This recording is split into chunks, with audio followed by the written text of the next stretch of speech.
at tayo ay gagawa ng grahams. Meron ako ditong biniling mangga. Yan, ang ating mangga. Tapos ang ating condensed and ang ating MY Sun grahams. So, gagawa ako ng mango grahams. Pang sarili lang, guys. No? Pang merienda lang namin. Kasi naano ako, nagkikrave. Nagkikrave tayo sa mango grahams. So, gagawa tayo ng mango grahams para bukas malamig na. Pwede na nating kainin. Ayan. Ang kilo ng mangga dito ngayon, guys, is mura lang. 40 pesos lang ang kalahating kilo. So, kalahating kilo lang to. 40 pesos. Tapos ito, 45 pesos. Tapos ito is, magkano ba to? 43 pesos. O, diba? Makakagawa na tayo siguro dito ng mga tatlong bowl. Maliliit lang na bowl. Para, ano siya. Dito, wait lang. Ayusin ko lang yung camera ko. Maliliit lang na bowl. Para, mas marami. Diba? Kasi yung aking alaga, guys, is mahilig kumain. Mahilig siya kumain kain. Is mahilig siya mahingi ng 10 piso. Tapos kung ano lang naman ang bibilihin niya sa labas. So, mas okay na lang kung lutuan ko na lang siya. Or gawan ko na lang siya ng mga kakanin. Para just in case siya ay magutom, may makukuha siya sa rep. Hindi kasi yan lumalabas, guys. Sobrang dalang yan lumabas. Doon lang sa kwarto na nanonood ng. Basta't may TV, cellphone. Ayan, okay na sa kanya. Minsan nga pinapagalitan ko siya kasi sabi ko, paglakad-lakad ka naman, magpainit ka naman. Kasi puro lang kwarto eh. Kwarto. Lalabas lang kapag may bibilhin, gano'n lang. Pero okay lang din naman kasi wala siyang barkada. Hindi siya mahilig makipagbarkada kahit dito siya nag-aaral. No? Sabagay, bata pa naman, siguro sa mga susunod. Kapag yung medyo nagdadalaga na talaga, kakaroon ng mga barkada. Pero wag naman sana nga pabarkada ng yung gagala-gala talaga. Yan. Sa ngayon, mas okay pa naman na dyan lang siya para hindi rin siya masyadong nai-expose dito sa Bicol. Diba? Kasi nung nag-aaral yan, guys, ay ano lang, school bahay. Minsan pa nga, pag walang ginagawa sa school, sabi niya, wala namang ginawa sa school. Sabi niya, gano'n. Parang nagdumayo lang ako doon ng pagtatambay. Mabuti pa daw hindi siya pumasok. Lalo na nung malapit na yung graduation, guys. Eh, di practice na lang yun. Halos 2 weeks na practice na lang. So, tinatamad na siyang pumunta sa school kasi wala daw ginagawa. Parang dumayo lang daw siya doon ng pagtatambay. Hindi siya katulad ng ibang bata na, okay, gusto kong pumunta doon kasi maraming kalaro. Siya hindi kasi, mas gusto niya yung nag-iisa lang siya sa park. Ayan, napadami na yung ating kwentuhan. So, gagawa na ako ng mango grahams. Siyempre, hugasan ko muna to. Ating mga gagamitin. Hugasan ko to, guys, kasi pag binuksan, diba? Naka-display kasi to. So, malikabok siya. Hugasan ko muna.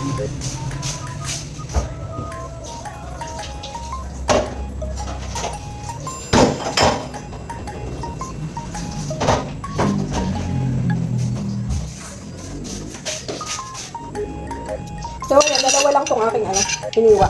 Tapos yung gatas nito lang. Literal na simple lang talaga to, guys. Simpleng mango grahams lang. Lalagay ko lang siya dito, tapos lalagyan ko ng gatas. Ganun lang. Simple lang. Parang itawas natin eh. Dapat yung mga ano lang, mabababaw lang. Yan, mabababaw lang. Para ano. Kunti lang yung mailagay.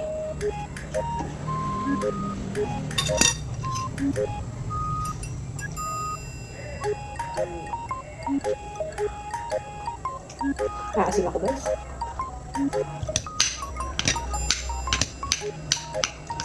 Ilang ko.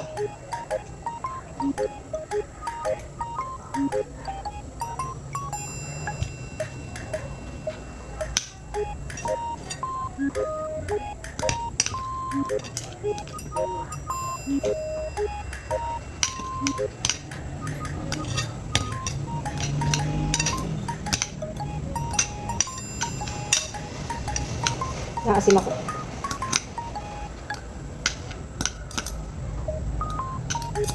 Yan. Tapos, itong gatas, lalagyan muna natin dito. Sa ilalim. Wala nang sausaw-sausaw, no? Kasi yung iba yung sinasawsaw ko yan sa condense. Bago ilagay yung imoy sa grahams. So, sa atin, ganito lang yan, guys. Ganito na lang natin yan. Yan. Tapos ganyan. And then, lagyan na natin ng mangga.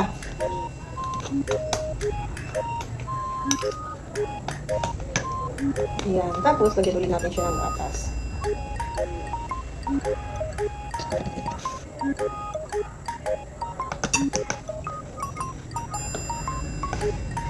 Masarap na ito pag lumamig. Lipitan ko yung mangga, guys. Ilalagyan ulit siya natin ng MY Sun grahams. Patong ulit.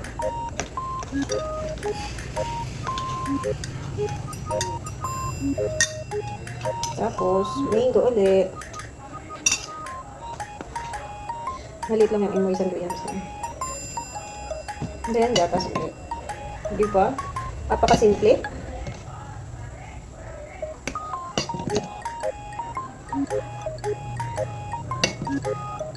Lilit-litan ko yung ano guys, mangga. Kasi mukhang malalaki yung aking hiwa.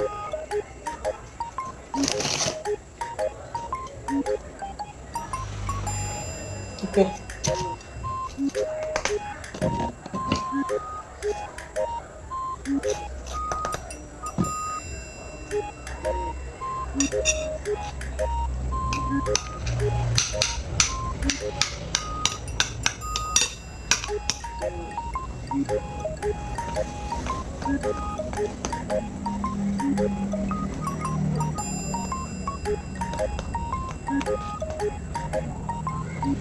Yan, okay na. Oh, done. Isa.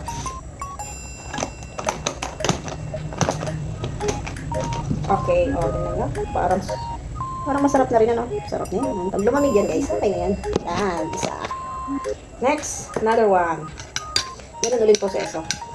Pero ito medyo liitan natin.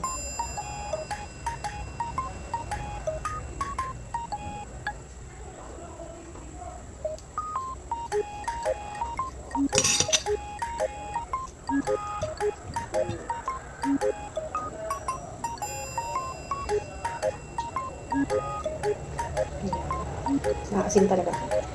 Pag nag-ano ko, nagkakayod. Nagawa.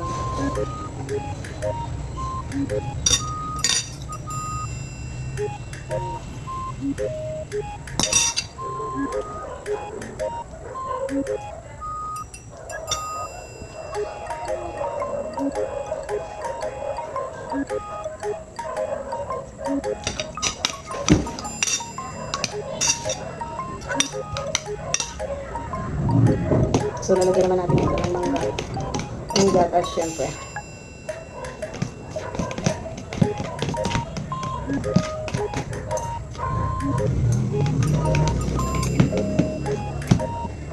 And then,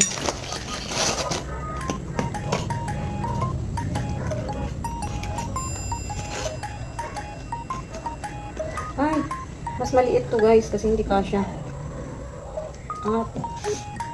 So, kailangan ko siyang putol-putulin. Hindi pa rin kasya.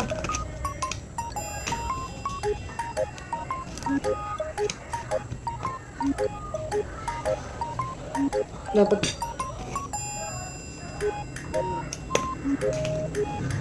naku. Oh. Kasi maliit pala itong lalagyan guys. So, angat siya.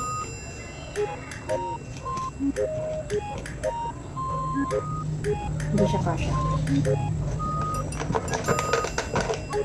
Dito ko na lang.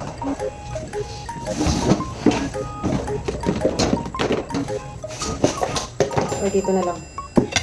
Isa na lang. Sayang naman to. Lagyan ko na lang din ng maliliit. Mamaya na yan. Ito na muna. Next natin to. Para lang tayo naglalaro. No? Kaya ko lang pala. Mas mangga.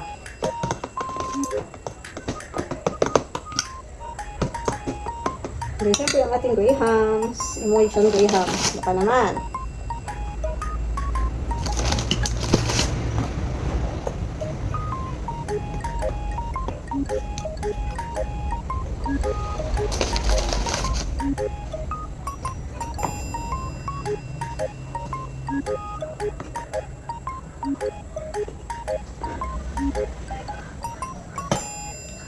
Kain natin. Bawasan.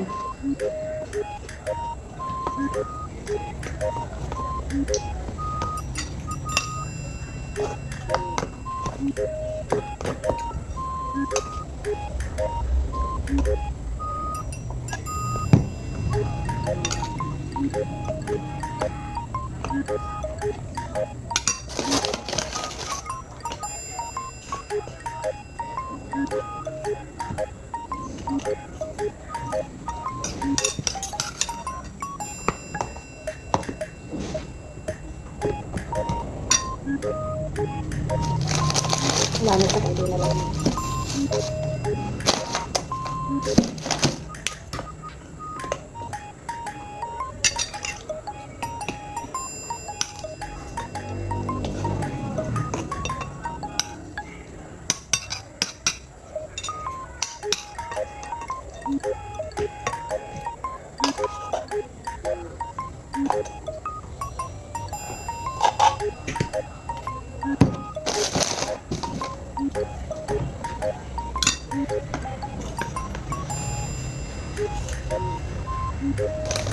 Wala na. So, last na to. 3 patong. Sarap. Dami niyang gatas, guys. Sarap. Dami niyang gatas. Tapos, ang dami niyang mangga.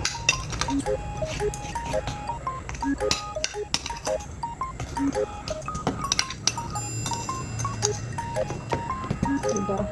Ganyan lang. Kung kailangan nyo ng merienda, o kung gusto nyo ng grahams. Favorite ko rin kasi ito. Mango grahams. So, lagyan natin sa rep. Super init ng panahon ngayon.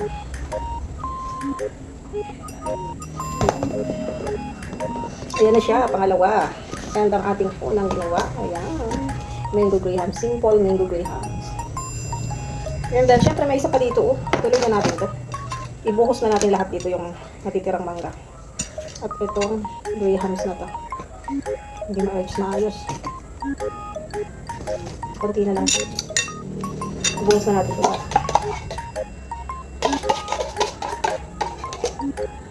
Dalawang mangga lang yung nagamit. Tapos isang gatas. Na, ano lang to? Ilang meron lang ito. Tumalit lang to, medium size lang guys. Siyempre mango.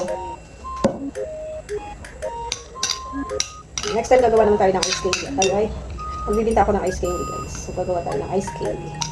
Mango flavor pa rin kasi mura nga lang mura.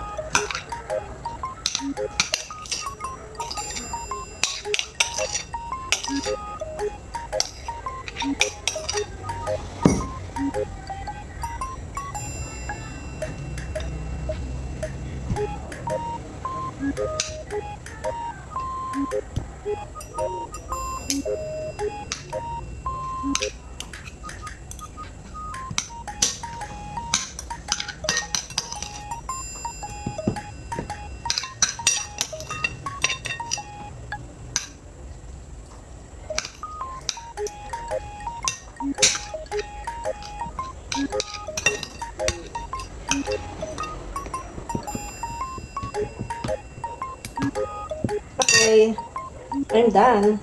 Saan yung takip? Ito pala. I'm done na guys. Thank you so much for watching. Salamat po. Bye-bye. God bless us all.